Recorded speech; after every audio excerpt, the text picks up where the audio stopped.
जिंदगी का सफर यानी कि जब हम कहीं जाते रहते हैं, कभी कभी हमको ऐसे लोग मिल जाते हैं, ऐसा लगता है कि शायद इसी के साथ जिंदगी ठहर जाए या यही इंसान के साथ ये सफर चलता रहे, यूं ही चलता रहे, कभी खत्म ना हो। जी हाँ, आज मैं आप सबको ऐसे ही दिल छू लेने वाली एक सुंदर सी प्रेम कथा सुनाने चल रही हूँ। आप लोगों को जैसे भी लगे कमेंट बॉक्स में अवश्य बताइएगा। नमस्कार दोस्तों, मैं सुनीता की कहानियों में आप सबका बहुत बहुत स्वागत करती हूँ। आज मैं आप सबको तान्या और कबीर यानी कि लखनऊ की लड़की और बॉम्बे का लड़का, ऐसे दो नौजवान दिलों की कहानी सुनाने चल रही हूँ कि आप समझ नहीं पाएंगे कि कब क्या हो जाता है और कैसे हो जाता है। जी हाँ, लखनऊ की आबो हवा में पली हुई नवाबों के शहर में, जो कि सिर्फ घर से स्कूल या स्कूल से घर और बहुत ज़्यादा हुआ तो रिश्तेदारों तक सीमित रहने वाली लड़की, आज अपने पेपर देकर अपनी परीक्षा को पूरी करके अपने सपनों की उड़ान भरने के लिए बॉम्बे जा रही है, यानी कि फैशन डिजाइनर का कोर्स करने के लिए। वह अपने घर से तैयार होकर लखनऊ स्टेशन पर पहुंचती है। वहां पर उसे पुष्पक एक्सप्रेस पकड़ना था बॉम्बे जाने के लिए। वह निकलती है अपने घर से और लखनऊ स्टेशन पर पहुंचती है, और जब ट्रेन स्टेशन पर प्लेटफॉर्म पर यानी लगती है तो वह प्लेटफॉर्म पर जाकर बैठ जाती है। अब आपको पता ही होगा कि लड़कों को अक्सर बहुत ज़्यादा तेजी रहती है। जी हाँ, ऐसे ही अल्हड़ मिजाज वाला और एक दिल खुश नौजवान, जो कि हर काम रफ्तार यानी कि बॉम्बे जैसे शहर में रहने वाला, जो कि हर काम को भाग दौड़ के हिसाब से करता था, मतलब भाग दौड़ के जैसे शहर में रहता था तो वैसे उसका कार्य भी था। वह घर से लेट निकलता है 10-5 मिनट। वह सोचता है कि मैं ट्रेन तो पकड़ ही लूंगा किसी न किसी तरह। अब ट्रेन छूटने ही वाली थी कि वह भागता है, दौड़ता है, लेकिन अब आप जानते हो कि प्लेटफॉर्म पर कितनी भीड़ रहती है। लोग, कोई आहिस्ता चल रहा है, कोई आपस में बात कर रहा है, इधर उधर सबको धक्का मुक्की देता हुआ वह किसी न किसी तरह पुष्पक एक्सप्रेस पे चढ़ जाता है और अपनी बोगी में चढ़कर और अपनी सीट पर जाकर बैग अपनी सीट पर रखता है और ऐसे बड़बड़ाता है कि कैसा शहर है, यहाँ के लोग कैसे हैं, उनको जो जरा भी लेट नहीं होती और वे ऐसे खुश मिजाज की तरह चल रहे हैं जैसे लगता है कहीं पार्टी में आए हैं या पिकनिक पे जा रहे हैं। अरे स्टेशन है, फटाफट दौड़ो।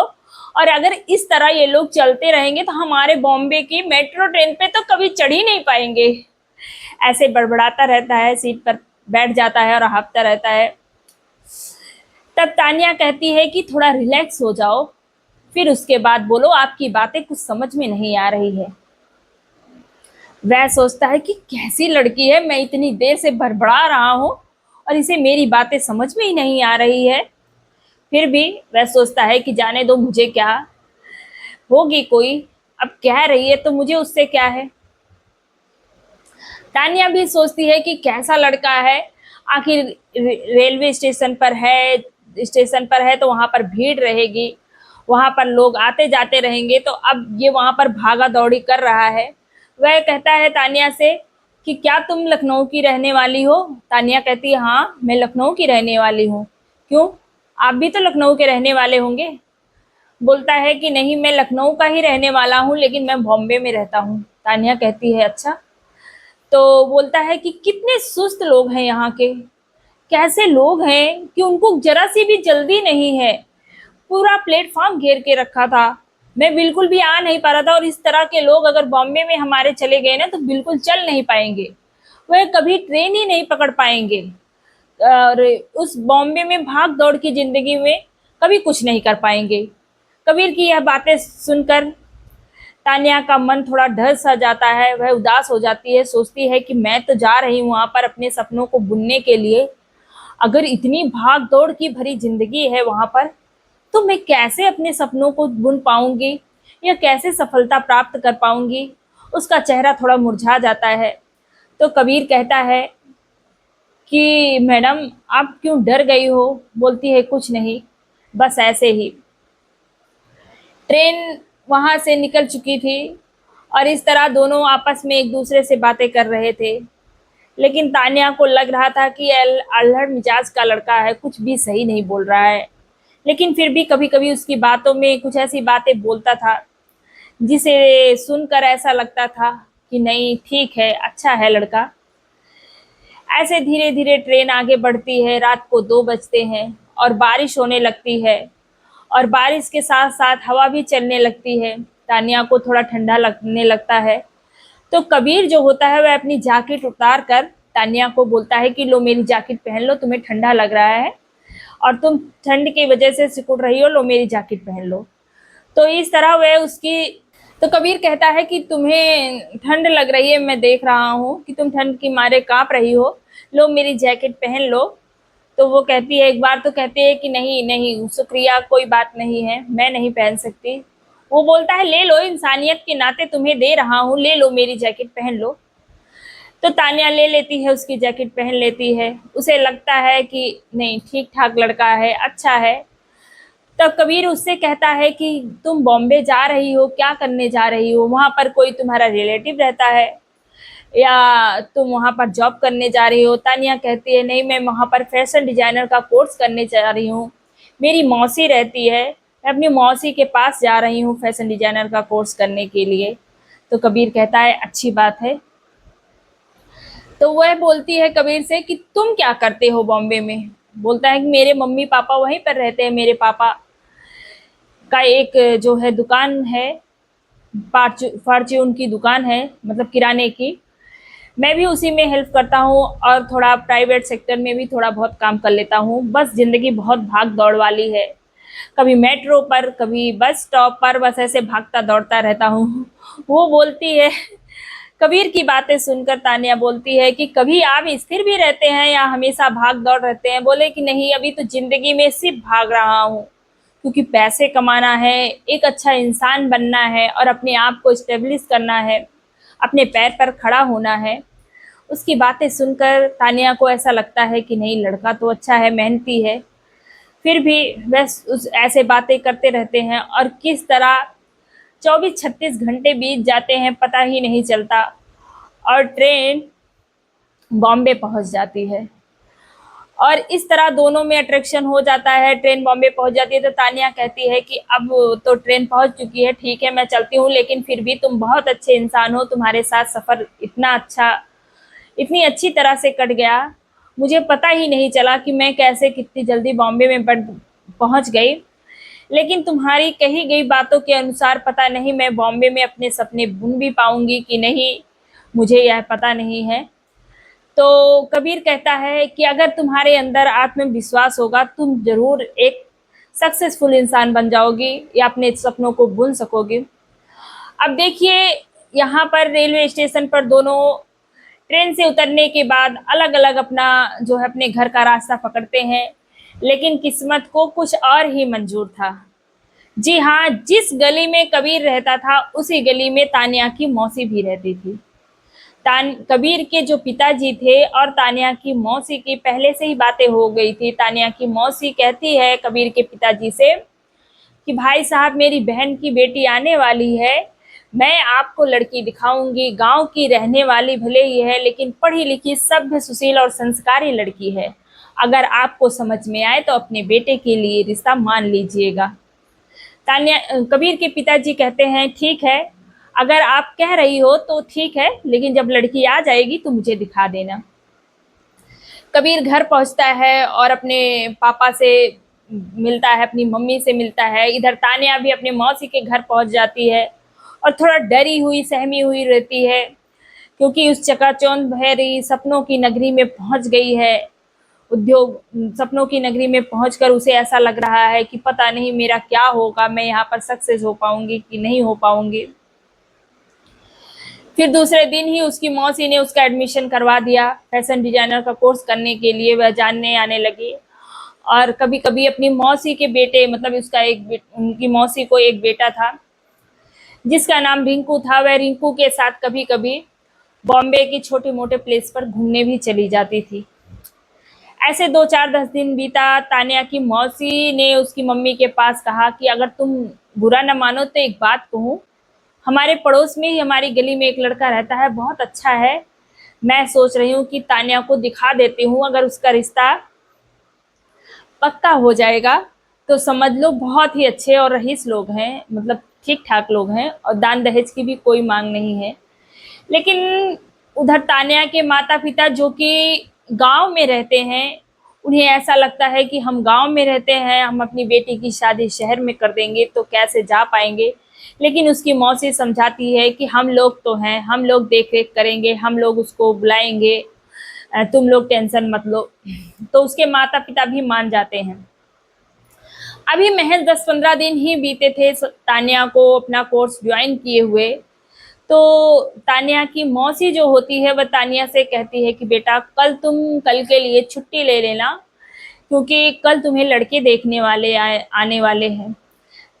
मौसी की अपनी इस बातों को सुनकर ऐसा लगता है कि तान्या के पैरों के नीचे की जमीन ही फिसल गई है। वह कहती है, मौसी मैं यहाँ पर फैशन डिजाइनर का कोर्स करने आई हूँ, अपने सपनों को उड़ान देने आई हूँ, और मैं शादी करके अपने पैर नहीं काट सकती। तो उनकी मौसी कहती हैं कि बेटा लड़का अच्छा है, ठीक ठाक है, तुम एक बार देख लो, शादी करना या ना करना तुम्हारी इच्छा है। बहुत उसकी मौसी समझाती है तो तानिया सोचती है कि चलो ठीक है मौसी, आप कह रही हैं तो ठीक है, मैं कल की छुट्टी ले लूंगी। उधर कबीर बार बार तानिया की प्रशंसा करता है अपने माँ बाप से, और कहता है बहुत ही अच्छी लड़की है, ऐसी है वैसी है, मतलब उसकी सादगी के बारे में, उसके संस्कारों के बारे में। तो उसके जो पिता होते हैं बोलते हैं, बेटा ये तो सफर होता है, सफर पे हर मुसाफिर कोई अच्छा होता है, कोई बुरा होता है, मिल जाता है। अब उसकी ऐसे बार बार प्रशंसा करोगे तो हम लोग क्या ही कर सकते हैं, या तो उसको घर पे लाए होते तो उसको उससे मिल लेते। बोलते हैं लेकिन पिताजी बहुत अच्छी लड़की थी, काश ऐसी लड़की मुझे मिल जाए तो जिंदगी बहुत अच्छी गुजर जाएगी। लेकिन कहीं ना कहीं जो कबीर था उसके दिल में और तानिया के दिल में, दोनों के दिल में एक दूसरे के प्रति प्रेम पनप चुका था। तो कबीर के पिताजी के शाम को खाने पर कबीर के माताजी भी और कबीर भी बैठे रहते हैं, तीनों लोग खाना खाते रहते हैं। तभी उसके पिताजी कहते हैं कि बेटा कल अगर तुम्हारा कोई बाहर का अपॉइंटमेंट होगा तो उसे कैंसिल कर देना या परसों ज्वाइन कर लेना, कल जो है तुम्हें लड़की देखने चलना है मेरे साथ। तो बोले कहाँ? बोले बस यही गली में ही अपने चलना है, जो बाजू वाले अंकल हैं, 2-4-5 फ्लैट के बाद उन्हीं के पास चलना है, उन्हीं के घर चलना है। बोले कि उनकी बहन की लड़की आई हुई है, बोलते हैं बहुत संस्कारी सभ्य सुशील है, चलो देख आते हैं। वो बोलता है कि क्या आप पिताजी, आप भी गांव की लड़की है, पता नहीं कैसी होगी, कैसे उसके संस्कार होंगे, मेरा मन बहुत घबरा रहा है। तब कबीर के पिताजी उसे समझाते हैं कि बेटा एक बार देख लो, जब तुम्हें शादी करनी होगी तो हाँ बोलना, अगर ठीक लगेगा, और नहीं तो नहीं। जी हाँ, इधर कबीर भी राजी हो जाता है, उधर तानिया भी राजी हो जाती है। पर शायद जो दिल में बातें थी वह ईश्वर ने सुन ली, या भगवान ने उनकी प्रार्थना सुन ली कि सफर सफर जो है हम सफर तक कैसे हो जाए, सफर से हम सफर तक कैसे दोनों की जोड़ी बन जाए। अब दूसरे दिन तान्या को लगता है कि पता नहीं कैसा लड़का होगा, मैंने कभी देखा नहीं, कभी उससे मिली नहीं, पता नहीं कैसे एटीट्यूड वाला होगा, क्या करता होगा, मैं क्या कहूंगी। मतलब बहुत सारी ऐसे होते हैं ना, जब लड़कियों को देखने के लिए लड़के आते हैं तो बहुत सारे उसके मन में ऐसे चलती रहती हैं बहुत सारी बातें। कभी वह अपने आप को दुखी समझती है, कभी खुश, मतलब बहुत सारी ऐसी बातें होती हैं। और कभी भी सोचता है कि पता नहीं कैसी लड़की होगी, क्या होगा क्या नहीं होगा, मैं जाऊंगा क्या बोलूंगा क्या नहीं बोलूंगा, और अगर पिताजी माताजी को पसंद होगी और मैं मना कर दूंगा तब भी मैं घर पे डांट खाऊंगा। ऐसी बहुत सारी बातें होती है। जब कबीर तानिया की मौसी के घर पहुंचता है, जो तो तानिया की मौसी का लड़का यानी कि रिंकू होता है, वह चाय नाश्ता ला के सबको कराता है। तो बाद में सब लोग बातचीत करते हैं, उसके बाद तानिया को बुलाया जाता है। तानिया हाथों में फ्रूट का ट्रे लेकर, जिसमें सेब संतरा अंगूर सब कुछ था, लेके आती है। तान्या आंखें अपनी इस तरह जमीन में गड़ाई थी कि वह किसी को देखना ही नहीं चाहती थी। लेकिन कबीर तान्या को देखते ही अंदर से इतना खुश हुआ कि अरे ये तो तान्या है, मेरी उसी लड़की के साथ शादी हो रही जिसके साथ मैं 15-20 दिनों के पहले मैं उसके साथ सफ़र काट कर लखनऊ से बॉम्बे तक का आया था। वाह रे किस्मत, मतलब कबीर बहुत ज़्यादा खुश हो जाता है। लेकिन तान्या है कि वो नीचे से ऊपर देखना ही नहीं चाहती और वह फिर उसके बाद ट्रे रख देती है जब टेबल पर, तो बैठ जाती है सोफे पर। तो तान्या की मौसी कहती है, बेटा देख तो लो लड़का, एक बार देख लो, अगर समझ में आएगा तो ठीक है, नहीं तो कोई बात नहीं है। तान्या अपनी शर्माई हुई नज़रों को जब उठाती है और ऊपर देखती है तो कबीर रहता है, वह सोचती है कि ये क्या हो गया, भगवान ने ये मतलब क्या कर दिया, सचमुच मतलब दिल की मुराद पूरी हो गई। और इस तरह तान्या और कबीर मिले थे 2023 में और 2025 यानी कि दिसंबर में उन दोनों की शादी हो गई और अब दोनों लोग अच्छे से बॉम्बे में रहते हैं। और तान्या ने भी फैशन डिजाइनर का कोर्स कर लिया है, उसने अपनी बुटीक डाल ली है। और इधर कबीर ने भी अपने पापा के साथ बिजनेस में यानी कि जो उनके किराने की स्टोर की दुकान है उसको होलसेलर में बदल दिया और जो बाहर मार्केटिंग का काम करता था वह भी अच्छे से चल रहा है और दोनों एक दूसरे का सपोर्ट करते हुए अपने सफ़र में आगे बढ़ रहे हैं। जी हाँ, ये थी हमारी आज की कहानी सफ़र से हम सफ़र तक। तो आपको हमारी कहानी कैसे लगी कमेंट बॉक्स में अवश्य बताइएगा और ऐसी ही कहानी को सुनने के लिए हमारे चैनल को सब्सक्राइब करिएगा और एक छोटा सा लाइक और एक छोटा सा कमेंट जरूर करिएगा। मिलेंगे नेक्स्ट वीडियो में। नमस्कार।